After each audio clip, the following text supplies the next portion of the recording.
नमस्ते साथीहरू, फेरि पनि तपाईँहरू स्वागत छ। 116औं दिनको टियु अन्तर्राष्ट्रिय स्टेडियम मैदानबाट प्रत्यक्ष प्रसारण छु मेरो युट्युब च्यानलबाट। यहाँ हेर्न सक्नुहुन्छ आज पनि ढलानको काम भइरहेको छ र यो हिजो जुन गाडी फसेको भनेर तपाईँहरूलाई मैले भिडियो बनाएको थिएँ त्यही गाडीबाट चाहिँ आज ढलानको कार्य भइरहेछ भने मिक्सर पनि ठुलो मिक्सर सेटिङ मिक्सर पनि आइसकेको छ। यहाँ चाहिँ मालगाडीको सबै सम्पूर्ण मेसिनहरू लोड गरिन्छ भने त्यहाँबाट चाहिँ सबै मिक्सरहरू ढलान गर्ने ठाउँमा राखिन्छ। आज चाहिँ हिजो ढलान 2-3 फेज सकिसकेको थियो र आज ढलान चाहिँ बाँकी ढलान गर्ने छ।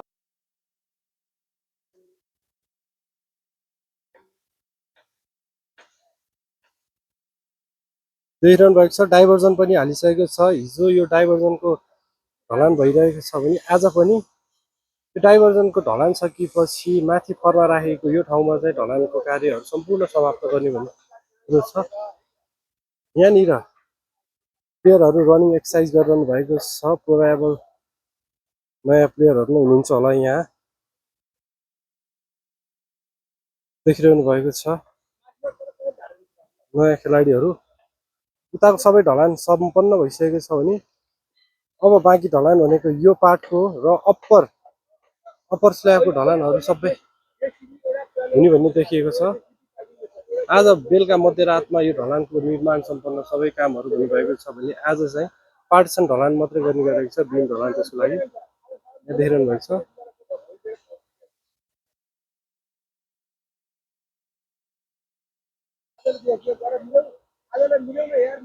कामदारहरू निकै व्यस्ततामा देखिरहनु भएको र कामको तीव्रता चाहिँ निकै राम्रो छ।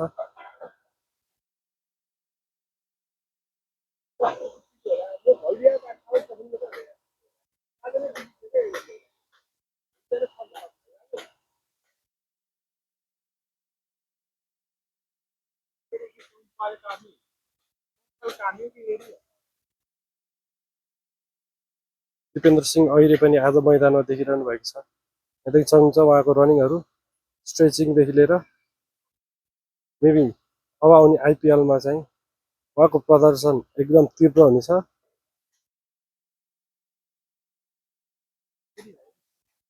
अहिले यहाँ देख्न सक्नुहुन्छ ऐरी हो कि सोमपाल कामी भनेर कन्फ्युज हुनुभएको छ। उहाँ दिपेन्द्र सिंह ऐरी हुनुहुन्छ।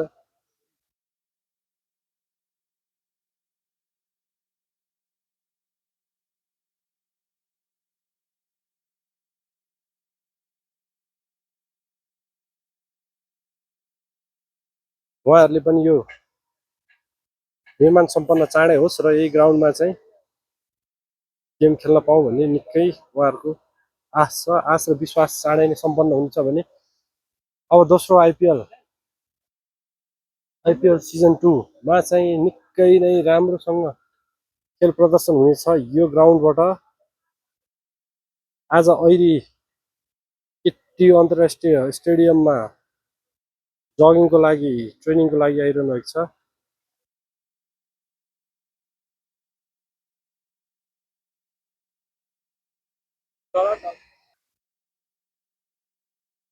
यहाँ दुईटा मिक्सर सेटिङ मेसिनहरू यहाँ चलिरहेको छ भने भित्र पनि यहाँ मिक्सरबाट काम भएर यो रोड थ्रु चाहिँ यहाँ ढलानको कार्य एकदम तीव्र गतिमा आइरहेको छ।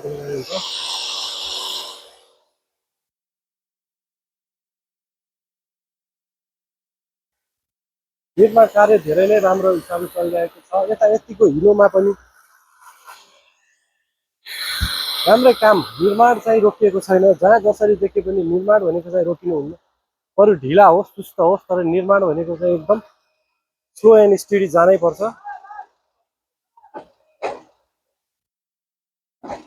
देखिरहनु भएको छ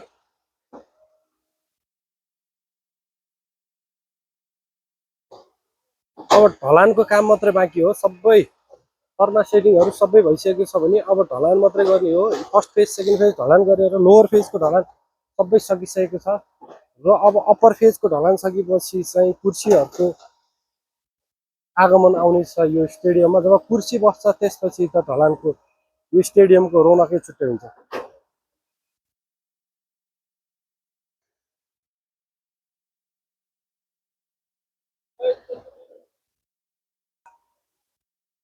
देखिरहनु भएको छ मेसिन चाहिँ यसरी यो एडभान्स मेसिन चाहिँ यसरी काम गर्छ। एडभान्स मेसिनहरुबाट चाहिँ काम देख्न सक्नुहुन्छ। यसको हाइट चाहिँ यहाँबाट वहाँबाट कहाँ गरेर निकै नै राम्रो ढङ्गले यसलाई चाहिँ जहाँ पनि लाग्न सकिन्छ। यसको पेरिफिट भनेको लगभग 100 मिटरदेखि 100 मिटरसम्म एक्सटेन्सन गरेर चाहिँ यसलाई मजाले ढलान गर्ने ठाउँमा राख्न सकिन्छ।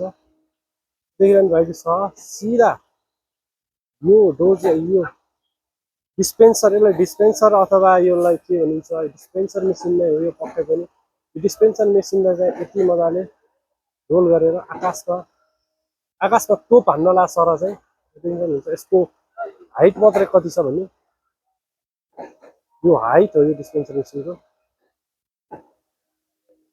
राम्रोसँग चाहिँ यसलाई तोप जसरी ठडाएर चाहिँ अब यसलाई कुन भागमा विभाजन गरेर अब कुन भागमा चाहिँ ढलानको मिक्सर हाल्ने भनेर चाहिँ यसै छुट्याइरहेको छ।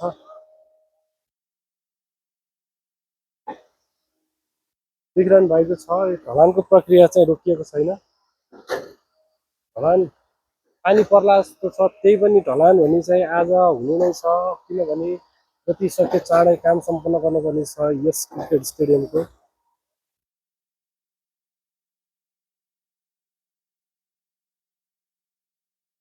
आज 116औं दिन हो साथीहरू।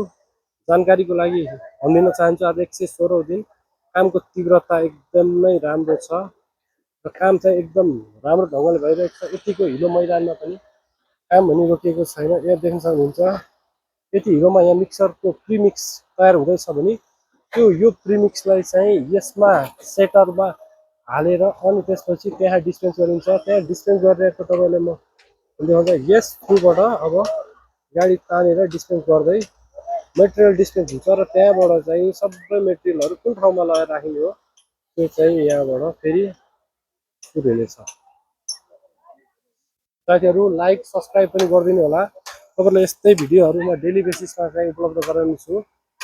टियु अन्तर्राष्ट्रिय क्रिकेट स्टेडियम सम्पन्न नहुन्जेलसम्म म तपाईँहरूलाई यहाँको सम्पूर्ण अपडेटहरू सम्पूर्ण जानकारीहरू दिनेछु। कहिले के हुनेछ,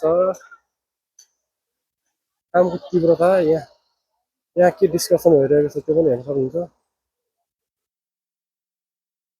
राम्रो तीव्रताको साथमा काम भइरहेको छ। मान्छेको आवाज पनि निकै नै छ। यहाँ के काम कसरी भइरहेको छ हेर्नलाई।